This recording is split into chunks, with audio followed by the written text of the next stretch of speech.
Donald Trump officially gave his second State of the Union address of his second term, and it's officially the longest State of the Union address in the history of State of Union addresses. If you're looking for some in-depth political analysis of Donald Trump's State of the Union address, it was some truths mixed in with mostly lies and embellishments of his accomplishments throughout his tenure in office. But something I really want to enunciate is Trump's insistence upon the notion that we're in some sort of roaring economy, that we're in the golden age of America, and that America's economy is envied throughout the world. And I just want to make notes of the fact that that is not true.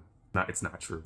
Here are some statistics Donald Trump said throughout his State of the Union address. Trump drove down core inflation to the lowest level it's been in 5 years. Gas is $2.30 a gallon and in some places $1.99 a gallon. That is mostly false. The stock market hit 53 all-time record highs since the election. Everybody's up, way up. Not all Americans are enrolled in the stock market. And this isn't at all to throw shade to the actual tangible accomplishments Donald Trump has made during his time in office towards the economy, but it also shouldn't go to negate the fact that we aren't in this golden age, this roaring economy that Donald Trump is heavily insisting we live in. People are still hurting. People are still unable to afford basic necessities. People are still living paycheck to paycheck. Our common needs aren't being met. And this reminds me of Obama. Remember Obama? His final State of the Union address back in 2016 when his presidency was coming to a close. He was mentioning how the wealth disparity in this country had become sickening to a point where the wealthiest corporations and the people at the top 1% were benefiting disproportionately compared to the average American. It wasn't fair. He was highlighting the inequality. And while he was mentioning this, I vividly remember a quote he made. He said, "The people on Wall Street are getting rewarded, while the people on Main Street are still suffering."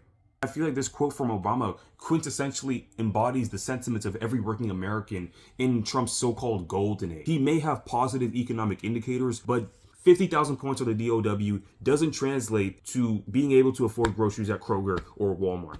There's always that disconnect. People tend to forget that he's a billionaire. He grew up in affluence. That's all he's ever known. He will never understand how painful that is for beef to be 15% higher than it was under Biden. He will never understand the struggle of a mother of two trying to provide for her kids for the week.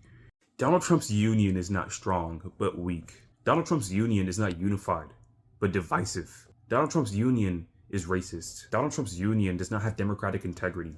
Donald Trump's State of the Union operates not of, for, and by the will of the people, but of, for, and by one man. Of, for, and by Donald Trump. Of, for, and by the billionaires, the mega corporations, and a select group of people who do not reflect the will of the American people.